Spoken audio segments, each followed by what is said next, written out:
নমস্কার বন্ধুরা, আশা করি সবাই ভালো আছো। আমিও খুব ভালো আছি। এই মন্দিরটা দেখো, বলো তো এই মন্দিরটা কোথায়? এই মন্দিরটা হচ্ছে উদয়গিরিতে। যারা পুরীতে গিয়েছো তারা জানবে এই মন্দিরটা কোথায়। কি সুন্দর দেখো মন্দিরটা, চারিদিকটা খুব সুন্দর।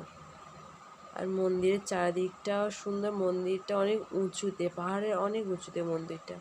আর দূরে হলো ওইটা খণ্ডগিরি, ওখানে আমরা যাইনি। অনেক উঁচুতে উঠেছি যেহেতু, ওই কারণে আমাদের খুব কষ্ট হচ্ছিল, তাই ওখানে আমরা যাইনি। চারিদিকটা কি সুন্দর, গাছপালা, প্রচুর গাছপালা। আর দূরে ওই দেখো দুটো হনুমান বসে আছে গাছের ডালে, কীভাবে বসে আছে দেখো। চারিদিকটা কি সুন্দর দেখো, শুধু পাহাড় আর গাছপালা, খুব সুন্দর পরিবেশ। খুব ভালো লাগবে ওখানে গেলে। আসতে ইচ্ছা হচ্ছিল না আমাদের একদম।